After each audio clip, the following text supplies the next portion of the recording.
You log in. Your energy bar is full.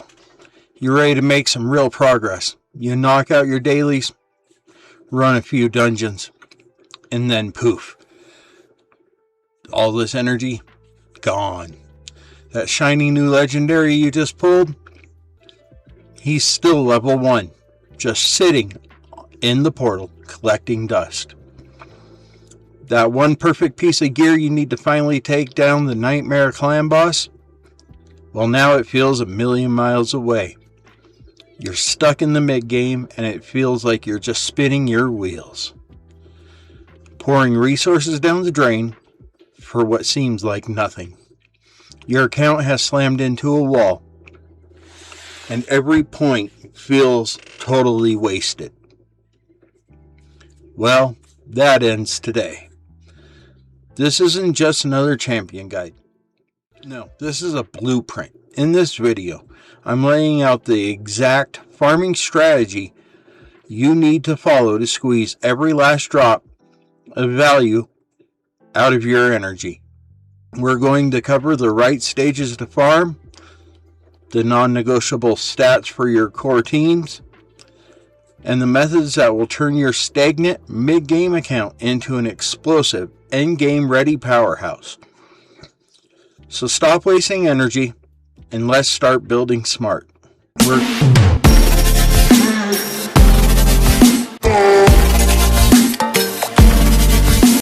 Alright, let's get right into it.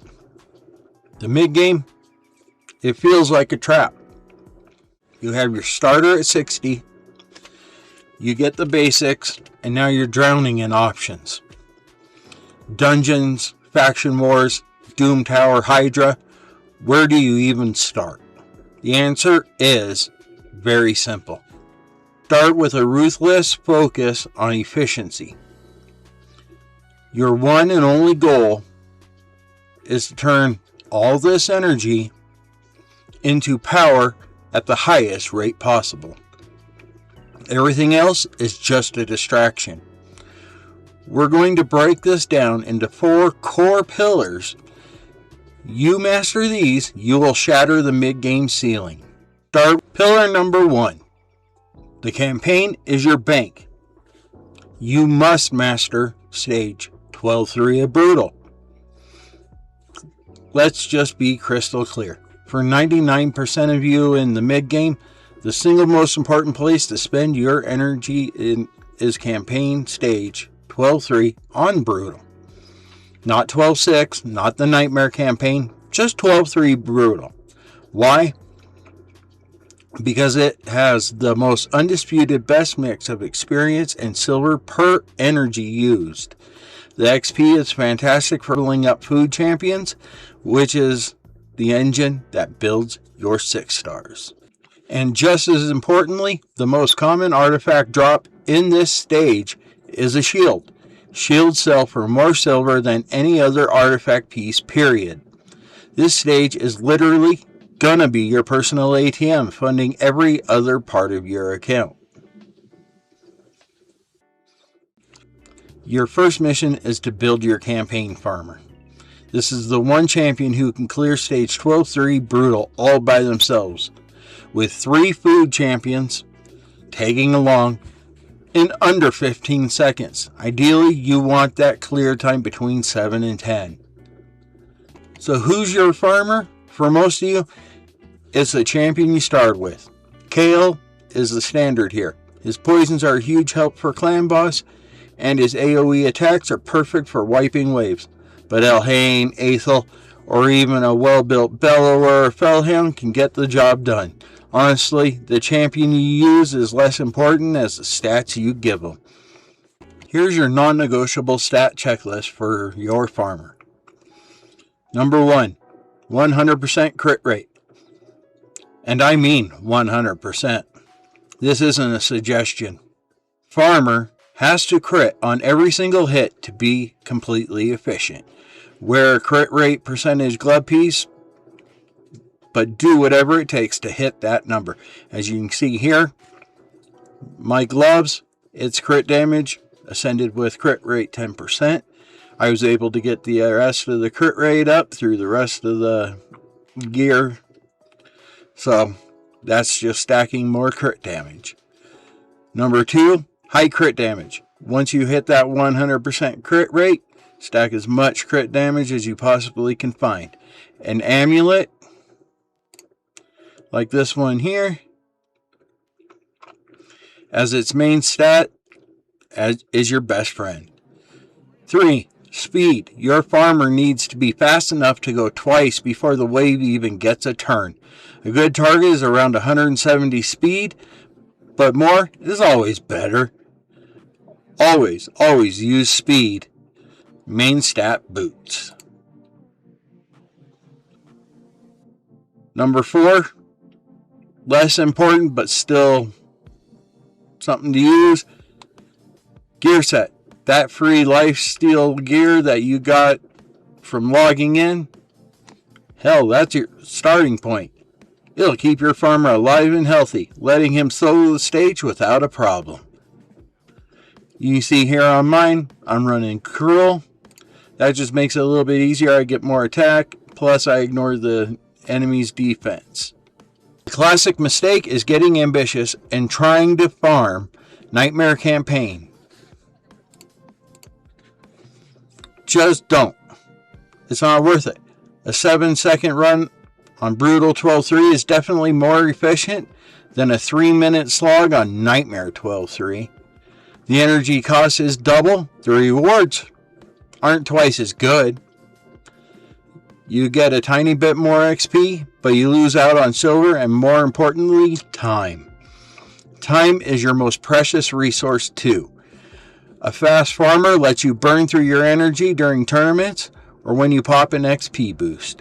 Get your 12.3 Brutal Farmer built and don't deviate. It's the foundation of your entire account. Now on to pillar number 2, the Dungeon Gauntlet. This is where we're going to specialize and conquer stage 20. Once your campaign farmer is running like a well-oiled machine, it's time to hit the dungeons. This is where you get the gear that actually makes your champion strong. But here's the second great mid-game trap. Trying to farm every single dungeon at least once. You can't. You'll spread your energy and your resources too thin and end up mastering none of them. Your mantra for dungeons needs to be stability over difficulty. A team that clears stage 20 of the dungeons with a 100% success rate in 2 to 3 minutes is far better than a team that might clear stage 23 in 10 minutes if the stars align. The jump in energy cost and difficulty to stage 21 to 25 is huge and really designed for endgame accounts. Your home in the mid-game stage is level 20. So, which dungeons do you focus on? Here's a very clear priority list. The Spider's Den. This is going to be your number 1 priority. Nothing, and I mean nothing, will boost your account's power more than farming Spider 20. Why? Accessories, rings, amulets, and banners give you enormous stat boosts that you just can't get anywhere else. A champion without a banner is a naked champion. On top of that, Spider has the best silver to energy ratio of any dungeon, making it a critical part of your income. Building a Spider team seems scary, I know, but don't let it get to you. It really boils down to 2 main strategies. The HP burn strategy. This is usually the most free-to-play friendly option. Free champs like Drexar Blood Twin, or once they had Artak as the login legendary, are absolute gods here. The plan is to land an AoE HP burn on all the little spiderlings and then just survive while they take turns and burn the main spider down for you. Of course, you'll need a special tank who can soak up all the spiderling hits, usually someone of weak force affinity for Spider 20, with tons of HP and defense. Now, the max HP nuke strategy. If you get lucky and pull a Cold Heart or Royal Guard, you can build a speed nuke team. These champs have skills that their hits are based on the enemy's max HP. And since that spider boss has a massive HP health pool, these attacks are devastating. A classic team uses decreased defense and weakened champs. 2 max HP nukers and some turn meter control, or a skill resetter like Renegade to let you do it all over again. No matter which strategy you use, getting a reliable, auto-friendly Spider 20 team is going to be the single biggest milestone of the mid-game for your progress. The Dragon's Lair. Right behind Spider is your Dragon. 20 here drops some of the most essential gear sets in the game. This one, speed. Who doesn't need more speed? Lifesteal, early and mid game, might still be used, not as efficient later on. And accuracy. Everyone needs a little bit more accuracy early on. You will use these sets from the day you start playing until the day you quit. This one, a stable Dragon 20 team is a rite of passage. As you can tell, the boss is magic affinity, so a team of strong force or even magic champs is ideal. A classic effective Dragon 20 team might look something like this. Your speed booster and speed lead. Someone like High Katoon, Deacon, Apothecary, all work wonderful for this role to speed up your whole team. A Poisoner, Kale, Frozen Banshee, Cult Brawler, Venom Mage. This is your main damage dealer for the boss. An AoE damage dealer to clear the 2 waves of minions. This can be your campaign farmer or just another nuker. A support / reviver. Sill of the Drakes, another free login reward, is arguably the best in the business for this. Her stuns, healing, and revive provide insane stability. And then last but not least, a debuffer. A champion who can play decreased defense helps a lot. But often, your other champs bring enough utility to get it all done. Once you can reliably farm Dragon 20 and Spider 20 on auto, you've officially built the gear farming engine that will carry you to the end game. Only touch Fire Knight and Ice Golem when an event or fusion forces you to do so, or if you are desperately trying to find a specific set like Stun, Regen, or Savage. Until then, your energy is best spent in Spider and or Dragon. As you can see, we cleared Dragon Stage 20 in a minute 58, 77 turns, not too shabby. Yes, my gear's a little bit better than the average player because it's an end game account, but we're all getting there. Now, Pillar 3, the grind within the grind, Masteries and Potions. So you have your 6-star champions. You've got some gear, but they still feel a little weak. That's because you're missing the final layers of power, Ascension and Masteries. Potion keeps. You absolutely need to ascend your champions. The stat boost from ascending to 6 stars is huge. And many champs unlock their best skills at 3-star ascension. You should spend some of your energy every day farming the highest level of the potion keeps you can clear quickly. A huge mid-game mistake is having a level 60 champion you can't fully ascend because you ignored potion farming. Stockpile them, especially during 2x events. You will always need more than you think. The Minotaur Labyrinth. This is where you get your masteries, which give you in-game changing perks like War Master, Giant Slayer, and make your clan boss and dungeon damage go through the roof. The big question is always, should you farm masteries with energy or just buy them for 800 gems? For your very first champion, your campaign farmer, it can be worth buying these masteries just to get your account going. But after that, your core team of 5 to 6 champs, you should farm them. It's cheaper. It is much more efficient to use gems on energy refills while farming the Minotaur than it is to buy the masteries outright for every single champion. Now let's explain this a little bit.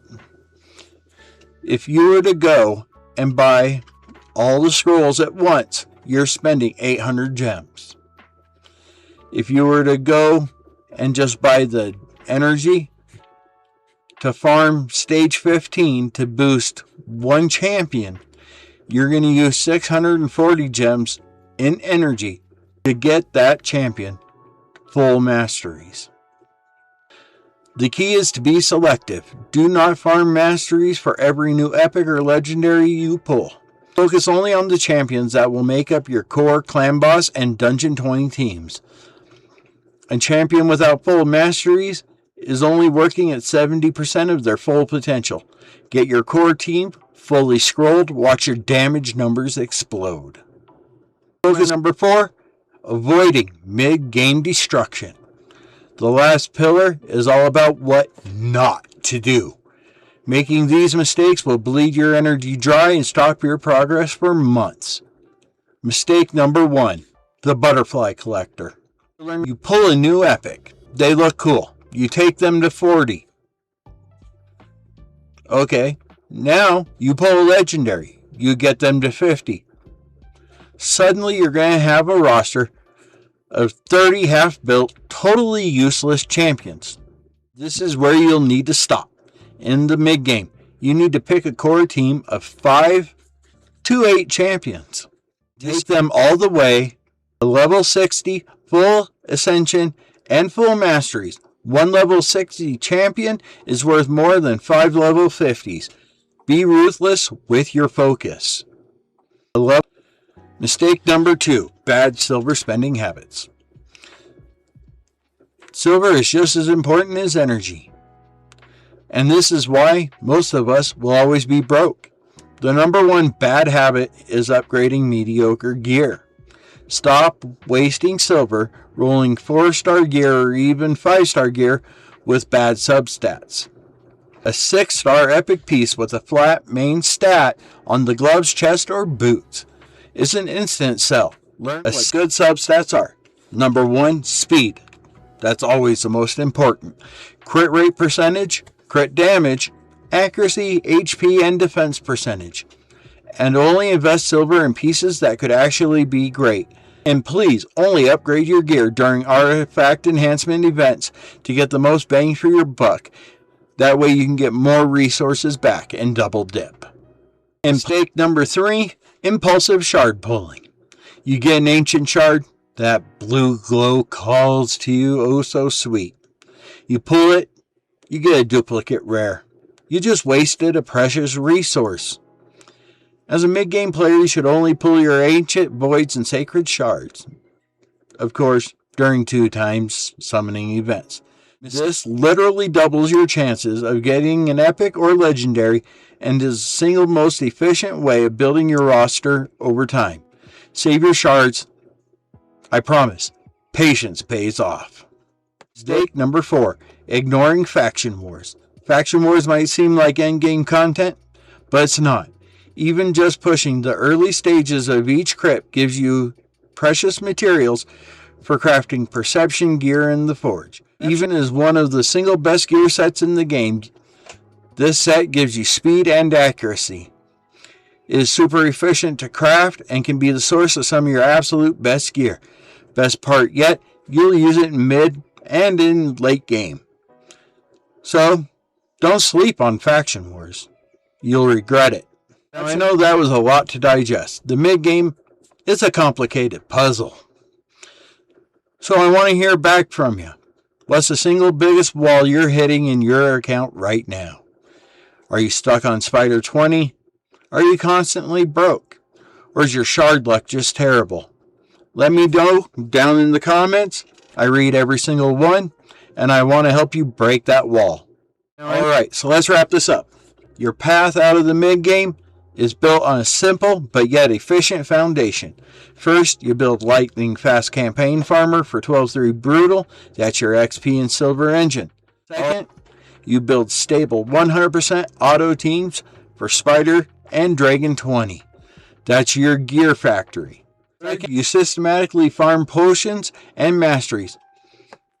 But at the start, only do this for your core team of champions. This will be how you unlock their true power. And finally, avoid those critical mistakes that trap everyone else. Focus your resources, manage your silver, save your shards, and don't ignore the free value from faction wars. Follow this blueprint, and I can promise you, that feeling of being stuck will just disappear. Your energy bar will start to feel like an investment instead of a cost. You'll see real tangible progress every day, and you'll be on the fast track to the end game. Last but not least, thank you so much for watching. If this guide helped you out, do me a huge favor.